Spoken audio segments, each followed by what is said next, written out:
ಹೀಗೆ ಷೋಡಶೋಪಚಾರಗಳನ್ನು ಭಗವಂತನಿಗೆ ಸಮರ್ಪಣೆ ಮಾಡಬೇಕು. ಆವಾಹನ ಮೊದಲಾದ ಆವಾಹನದಿಂದ ಆರಂಭಿಸಿ ದಕ್ಷಿಣದ ತನಕ 16 ಉಪಚಾರಗಳನ್ನು ಭಗವಂತನಿಗೆ ಸಮರ್ಪಣೆ ಮಾಡಬೇಕು. ಇದಾದ್ಮೇಲೆ ಪಂಚವರ್ತಿ ಸಮಾಯುಕ್ತಂ 5 ಬತ್ತಿಗಳಿಂದ ಕೂಡಿದಂಥ ಕಪಿಲಾಜ್ಯ ವಿಮಿಶ್ರಿತಂ ಕಪಿಲ ಆಕಳಿನ ತುಪ್ಪದಿಂದ ತೊಯ್ದಂಥ ಒಂದು ಆರತಿಯನ್ನು ಭಗವಂತನಿಗೆ ಅರ್ಪಣೆ ಮಾಡಬೇಕು.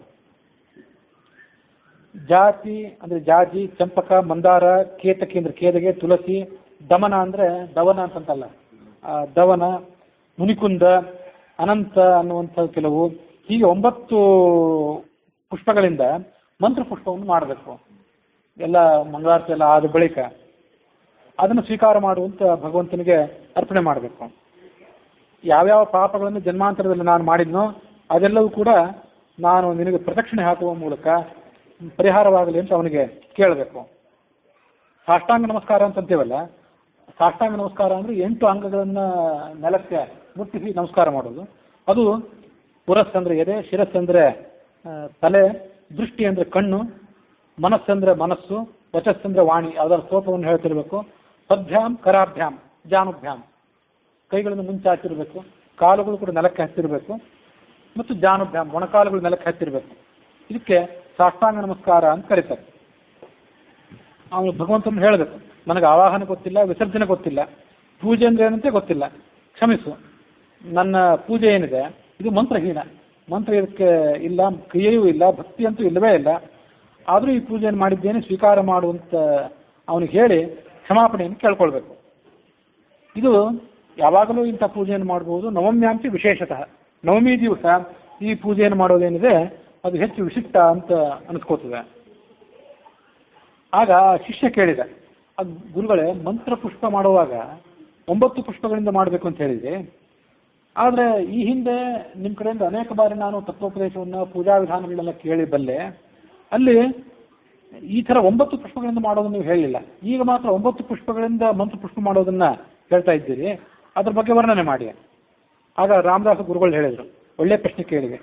ಕಾವೇರಿ ನದಿ ತೀರದಲ್ಲಿ ರಾಮನಾಥಪುರ ಅನ್ನೋ ಒಂದು ಊರಿನಲ್ಲಿ ಸುಂದರ ಅನ್ನೋ ಹೆಸರಿನ ಒಬ್ಬ ಬ್ರಾಹ್ಮಣ ಇದ್ದ. ಅವನಿಗೆ 9 ಜನ ಮಕ್ಕಳು, ಎಲ್ಲರೂ ರಾಮ ಭಕ್ತರೇ.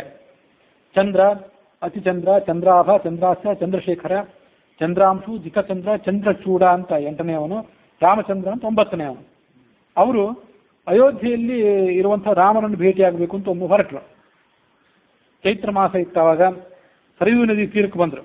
ಅಲ್ಲಿ ನೋಡಿದರೆ ಆ ಚೈತ್ರ ಮಾಸದಲ್ಲಿ ಸರಿಯೂ ನದಿ ಸ್ನಾನ ಬಹಳ ವಿಶೇಷ ಅಂತೇಳಿ ಯಾವ್ಯಾವುದೋ ದೇಶದಿಂದ ಅನೇಕ ಜನ ಬಂದುಬಿಟ್ಟಿದ್ರು. ಹಾಗಾಗಿ ದೊಡ್ಡ ಜನಸಮ್ಮರ್ದ ಇತ್ತು. ಸಮೃದ್ಧಾತ್ ರಾಮಚಂದ್ರಸ್ಯ ದೇಶಾಂ ನಾಭೂತ್ಯ ದರ್ಶನಂ. ಹಾಗಾಗಿ ರಾಮನ ದರ್ಶನ ಇಲ್ಲಿಗೆ ಆಗೋದು ಕಠಿಣ ಆಯಿತು. ಬಹಳ ಕಷ್ಟಪಟ್ಟರು, ಮನಸ್ಸಿಗೆ ಖೇದ ಮಾಡಿಕೊಂಡ್ರು. ಪರಸ್ಪರ ಆಲೋಚನೆ ಮಾಡಿದರು, ಇಂಥ ಜನಸಮ್ಮರ್ದದಲ್ಲಿ ರಾಮನ ದರ್ಶನ ಹೇಗಾಗಬೇಕು ನಮಗೆ? ಒಂದು ವೇಳೆ ದರ್ಶನ ಆದರೂ ಕೂಡ ನಮ್ಮ ಮನಸ್ಸಿಗೆ ಅದು ಕ್ಷಣಕಾಲ ದರ್ಶನ ಆಗೋದು, ನಮ್ಮ ಮನಸ್ಸಿಗೆ ಸಮಾಧಾನ ಆಗೋದಾದರೂ ಹೇಗೆ? ಅದಕ್ಕಾಗಿ ಒಂದು ಆಲೋಚನೆ ಮಾಡೋಣ ಅಂತ ಅವರಲ್ಲಿ ಹಿರಿಯ ಆ ಮಾತನ್ನು ಹೇಳಿದ. ಇಲ್ಲಿ ತೀವ್ರವಾದ ತಪಸ್ಸನ್ನು ಪ್ರಾರಂಭ ಮಾಡಿಬಿಡೋಣ, ನಾವು ಮಾಡಿ ರಾಮ ಇಲ್ಲೇ ಬರೋ ತನಕ ಆ ತಪಸ್ಸನ್ನು ಮುಂದುವರಿಸೋಣ ಅಂತ ಹೇಳಿದ. ಮತ್ತೆ ಹೀಗೆ ಅವ್ರಿಗೆ ಆಲೋಚನೆ ಬಂತು, ನಾವು 9 ಜನ ಇದ್ದೀವಿ, ರಾಮ ನಮಗೆ ಮೊದಲು ಯಾರಿಗೆ ದರ್ಶನ ಕೊಡ್ತಾನೆ? ಇದು ಸ್ವಲ್ಪ ಕಠಿಣ ಆಯ್ತಲ್ಲ. ಎಲ್ಲರೂ ಕೂಡ ರಾಮನ ಭಕ್ತರೇ ನಾವು. ಯಾರೊಬ್ಬರಿಗೆ ಮೊದಲು ದರ್ಶನ ಕೊಟ್ಟರು ಉಳಿದವರಿಗೆ ಅದರಿಂದ ಖೇದವೇ. ಹಾಗಾಗಿ ಏನು ಮಾಡಬೇಕು? ಕಸ್ಯಾಸ್ಮಾಸ ದೃಢ ಭಕ್ತಿ ವಿದಿತಾಸ ಭವಿಷ್ಯತಿ. ಆಯ್ತು, ಇನ್ನೇನು ಯಾರಿಗೆ ದೃಢವಾದ ಭಕ್ತಿ ಇರ್ತದೋ ಅವರಿಗೆ ದರ್ಶನ ಆಗ್ತದೆ ಅಂತ ಹೀಗೆ ಆಲೋಚನೆ ಮಾಡಿ ಅವರೆಲ್ಲ ಆಹಾರವನ್ನು ಬಿಟ್ಟು ವಾಯುವನ್ನು ಮಾತ್ರ ಸ್ವೀಕಾರ ಮಾಡಿಕೊಂಡು ಏಕಾಂತದಲ್ಲಿ ಆ ರಾಮನ ಧ್ಯಾನ ಮಾಡಲಿಕ್ಕೆ ಪ್ರಾರಂಭ ಮಾಡಿದರು. ಸರ್ವಸಾಕ್ಷಿ ರಾಮ, ಅವನಿಗೆ ಇದೆಲ್ಲ ಗೊತ್ತಾಯ್ತು. ಅವರಿಗೆ ದರ್ಶನ ಕೊಡೋಣ ಇನ್ನ ಅಂತ ಆಲೋಚನೆ ಮಾಡಿದ ಅವನು. ಎಲ್ಲರಿಗೂ ಒಂದೇ ಬಾರಿ ದರ್ಶನ ಕೊಟ್ಟು ಬಿಡ್ತೀನಿ ಅಂತ ಆಲೋಚನೆ ಮಾಡಿ ಲಕ್ಷ್ಮಣನನ್ನು ಕರೆದ. ಪಲ್ಲಕ್ಕಿಯನ್ನು ತರಿಸು, ನಾನು ಹೊರಗೆ ಹೋಗಬೇಕಾಗಿದೆ. ಸಿಂಹಾಸನದಿಂದ ಕೆಳಗಿಳಿದ, ಪಲ್ಲಕ್ಕಿಯನ್ನು ಏರಿದ, ತನ್ನ ತಮ್ಮಂದಿರನ್ನ, ಮಂತ್ರಿಗಳನ್ನ, ಬಂಧುಗಳನ್ನ ಎಲ್ಲರನ್ನೂ ಕರೆದುಕೊಂಡು ಅಯೋಧ್ಯೆಯ ರಾಜಬೀದಿಗಳ ಮೂಲಕ ಹೊರಟ. ಅಯೋಧ್ಯೆಯಿಂದ ಹೊರಗೆ ಬಂದ. ಆ ಜನಸಮ್ಮರ್ದವನ್ನೆಲ್ಲ ದಾಟಿದ. ಜನಸಮ್ಮರ್ದವನ್ನೆಲ್ಲ ದಾಟಿ 9 ರೂಪಗಳನ್ನು ತಾಳಿದ. ಅಲ್ಲಿ ಚಕಾರ ನವರೂಪಾಣಿ ಹಿ ಆತ್ಮನ ಪರಮೇಶ್ವರ. ಆತ ಮಾತ್ರ 9 ಆಗಿದ್ದಲ್ಲ, ಪಲ್ಲಕ್ಕಿಯೂ 9 ಆದವು. ತಮ್ಮಂದಿರು, ಬಂಧು ಮಿತ್ರರು, ಮಂತ್ರಿಗಳು ಎಲ್ಲ 9 ಆಗಿಬಿಟ್ರು.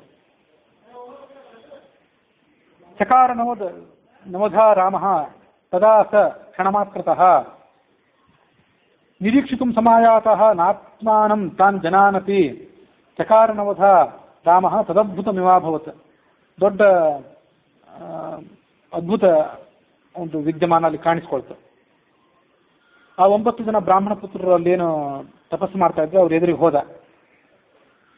ದದೃಶಸ್ತಂ ಪೃಥಕ್ ಪೃಥಕ್, ಅವರೆಲ್ಲರಿಗೂ 9 ಜನರಿಗೆ ಪ್ರತ್ಯೇಕವಾಗಿ ರಾಮನ ದರ್ಶನ ಆಯಿತು. ಅವರೆಲ್ಲರಿಗೂ ರಾಮನಿಗೆ ನಮಸ್ಕಾರ ಮಾಡಿದರು. ರಾಮ ಆ ಪಲ್ಲಕ್ಕಿಯಿಂದ ಪ್ರತ್ಯೇಕವಾಗಿ ಇಳಿದ. ಎಲ್ಲ ರೂಪಗಳು ಕೂಡ ಕೆಳಗಿಳಿದವು. ಕೆಳಗಿಳಿದು ಆ 9 ಜನರನ್ನ ಆತ ಆಲಿಂಗನ ಮಾಡಿಕೊಂಡು ಅವ್ರಿಗೆ ಹೇಳಿದ ಈ ಮುಂದಿನಂತೆ, ನೀವು ಬಹಳ ಶ್ರಮ ಪಟ್ಟಿದ್ದೀರಿ ನನ್ನನ್ನು ದರ್ಶನ ಮಾಡಬೇಕು ಅಂತ. ದೃಢವಾದ ಮನಸ್ಸಿನಿಂದ ಈ ತಪಸ್ಸನ್ನು ಕೂಡ ಪ್ರಾರಂಭ ಮಾಡಿದ್ದೀರಿ. ಅದಕ್ಕಾಗಿ ನಿಮ್ಮ ಪುಣ್ಯ ಫಲದಿಂದ ನಾನು ಇಲ್ಲಿ ಬಂದು ನಿಮಗೆ ದರ್ಶನ ಕೊಟ್ಟಿದ್ದೇನೆ. ಯುಷ್ಣಾಕಂ ದರ್ಶನಂ ದತ್ತಂ ವರಯತ್ವಂ ವರಾನಿತಃ, ಮುಂದೇನಾದರೂ ವರ ಕೇಳ್ಕೊಳ್ಳಿ. ಆಗ ಅವರೇನಂದ್ರು, ನಮಗೆ ಒಂದು ಕೀರ್ತಿ ಬರಬೇಕು, ಇಂಥ ಪೂಜೆ ನಿನಗೆ ಸಲ್ಲಿಸಿದ್ರಿಂದ ನಮ್ಮ ಕೀರ್ತಿ ಸ್ಥಿರವಾಗಿ ನಿಲ್ಲುವಂತೆ ಏನಾದರೂ ಒಂದು ವರ ಕೊಡು. ಆ ರಾಮನ ರೂಪಗಳು ಅವರಿಗೆ ಉತ್ತರ ಕೊಟ್ಟು, ಆಯಿತು ನಾನು ನಿಮಗೆ 9 ರೂಪಗಳಿಂದ ಉತ್ತರ ಕೊಟ್ಟೆ. ಅರ್ಜಜಾತ ಯತಸ್ತಸ್ಮಾತ್ ದುಷ್ಮಾಕಂ ನಾಮಭಿಹಿ ಸದಾ ನವರಾಮ ಪರಾಂ ಖ್ಯಾತಿಂ ಗಮಿಷ್ಯನ್ ಯವನೀತಲೆ.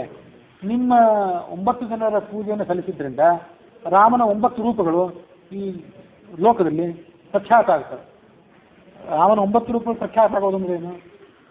9 ರೂಪದಿಂದ ರಾಮನನ್ನು ಉಳಿದವರು ಕೂಡ ಪೂಜನೆ ಮಾಡಬೇಕು ಅಂತ ಅಷ್ಟೇ ಅರ್ಥ ಇರುತ್ತೆ. ಅಸ್ಮಾಕಂ ನವ ಯತ್ಕಿಂಚಿತ್ ಪ್ರಿಯಂ ಹಿ ಭವಿಷ್ಯತೆ. 9 ಸಂಖ್ಯೆಯಲ್ಲಿ ನೀವು ಏನೇನು ಅನ್ಕೊಟ್ರು ಅದು ಪ್ರಿಯ ಆಗ್ಬೇಕು ನನಗೆ. ಇದು ಕೂಡ ಒಂದು ವರ ನಿಮ್ಮ ಕಾರಣಕ್ಕಾಗಿ. ಆ ಬ್ರಾಹ್ಮಣನಿಗೆ ಬಹಳ ಸಂತೋಷ ಅನಿಸಿತು. ರಾಮನಿಗೆ ನಮಸ್ಕಾರ ಮಾಡಿ ಮತ್ತು ಭರತ ಲಕ್ಷ್ಮಣಾದಿಗಳಿಗೂ ನಮಸ್ಕಾರ ಮಾಡಿದರು. ಅವರು ಅಲ್ಲಿಂದ ಮುಂದೆ ಹೊರಟು ಹೋದರು. ಈ ಕಡೆ ರಾಮನು ಕೂಡ ತನ್ನ ಪರಿವಾರ ಸಮೇತನಾಗಿ ಅಯೋಧ್ಯೆ ಕಡೆಗೆ ಬಂದ. ಮರಳಿ ಬರುವಾಗ ಯಥಾ ಪ್ರಕಾರ ಹಿಂದಿರಂತೆ ಒಂದೊಂದೇ ರೂಪ ಇತ್ತು. ಒಬ್ಬನೇ ಲಕ್ಷ್ಮಣ, ಒಬ್ಬನೇ ಭರತ, ಒಬ್ಬನೇ ರಾಮ, ಒಂದೇ ಪಲ್ಲಕ್ಕಿ ಇತ್ಯಾದಿ. ನಗರಕ್ಕೆ ಬಂದ. ಸೀತೆಗೆ ನಡೆದ ಘಟನೆಯನ್ನೆಲ್ಲ ಹೇಳಿದ. ಆ ಕಾರಣದಿಂದಾಗಿ ಆ 9 ಜನ ಬ್ರಾಹ್ಮಣ ಪುತ್ರರ ಹೆಸರುಗಳಿಂದಾಗಿ ಈ ರಾಮನ 9 ರೂಪಗಳು ಕೂಡ ಖ್ಯಾತವಾಗಿವೆ ಭೂಮಿಯಲ್ಲಿ. ಅದು ಹೇಗೆ ಅಂದರೆ, 12 ಆದಿತ್ಯರು, 21 ಗಣಾಧಿಪರು, 21 ಗಣನಾಯಕನ ಅಧಿಪತಿ ರೂಪಗಳು. ಅದಕ್ಕಾಗಿ 21 ಅನ್ನೋದು ಗಣಪತಿಗೆ ಪ್ರಿಯವಾದದ್ದು. ರುದ್ರಾಹ 11 ರುದ್ರರು. ಅಷ್ಟಭೈರವಾಹ, ಭೈರವರು ಅಂದರೆ ಈಶ್ವರನ ಅನುಚರದವರು. ನವದುರ್ಗಾಹ 9 ದುರ್ಗೆಯ ರೂಪಗಳು. ನವರಾಮಾಹ 9 ರಾಮನ ರೂಪಗಳು. ಮತ್ತು ಸೂರ್ಯನದು ಕೂಡ 12 ರೂಪಗಳು. ಪ್ರಿಯಂ 12 ಸೂರ್ಯಾಯ, ಸೂರ್ಯನಿಗೆ 12 ಸಂಖ್ಯೆ ಅಂತ ಒಂದು ಪ್ರಿಯ. ಶಿವನಿಗೆ 11 ಅನ್ನುವಂಥ ಸಂಖ್ಯೆ ಬಹಳ ಪ್ರಿಯ. 21 ಪ್ರಿಯಂ ಯತ್ ಗಣೇಶಾಯ ಮಹಾತ್ಮನೆ, 21 ಅನ್ನೋದು ಗಣೇಶನಿಗೆ ಬಹಳ ಪ್ರೀತಿ. ಅದಕ್ಕಾಗಿ 21 ಮೋದಕ ಪ್ರಿಯ ಅಂತ ಅವನು ಹೇಳ್ತಾರೆ. ಆತನ ಎದುರಿಗೆ ನಮಸ್ಕಾರ ಹಾಕುವಾಗ ಕಿವಿ ಹಿಡ್ಕೊಂಡು ತಪ್ಪೊಪ್ಪಿಗೆ ಮಾಡ್ಕೊಳ್ಳುವಾಗ ಕೂಡ 21 ಸಾರಿ ಕೂತು ಎದ್ದು ಅವನಿಗೆ ಕ್ಷಮಾಪಣೆ ಕೇಳ್ಕೊಳ್ಳಿ ಅಂತ ಕೇಳ್ತಾರೆ. ಭೈರವನಿಗೆ 8 ಸಂಖ್ಯೆ, ದುರ್ಗೆಗೆ 9 ಸಂಖ್ಯೆ, ರಾಮನಿಗೆ 9 ಸಂಖ್ಯೆ ಅಂತ ಹೀಗೆ ಪ್ರಿಯವಾಗಿದೆ. 9 ಸಂಖ್ಯೆಯಲ್ಲಿ ರಾಮನಿಗೆ ಏನು ನಿವೇದನೆ ಮಾಡಿದರೆ ಅದೆಲ್ಲ ಆತನಿಗೆ ಪ್ರಿಯನೇ. ಹೀಗೆ ಅದಕ್ಕಾಗಿ 9 ಬಗೆಯ ಹೂಗಳಿಂದ ರಾಮನಿಗೆ ಮಂತ್ರಪುಷ್ಪವನ್ನು ಹೇಳೋದನ್ನು ನಾನು ನಿನಗೆ ಬೋಧನೆ ಮಾಡಿದೆ ಅಂತ ಆ ಗುರುಗಳು ಶಿಷ್ಯನಿಗೆ ಬೋಧನೆ ಮಾಡಿದರು ಅನ್ನುವಲ್ಲಿಗೆ ಆನಂದ ರಾಮಾಯಣದಲ್ಲಿ ಮನೋಹರ ಕಾಂಡದಲ್ಲಿ ರಾಮ ಪೂಜಾದ್ವಯ ವಿಸ್ತಾರ 2 ರೀತಿಯಾದ ಪೂಜೆಗಳನ್ನು ಹೇಳಿದ್ದು, ಅದನ್ನು ವಿಸ್ತಾರವಾಗಿ ಹೇಳಿದ್ದು ಅನ್ನುವಂಥ 3ನೇ ಸರ್ಗ ಏನಿದೆ ಅಲ್ಲಿ ಇಲ್ಲಿಗೆ ಸಮಾಪ್ತಿಯನ್ನು ಕಂಡಿದ್ದೇವೆ.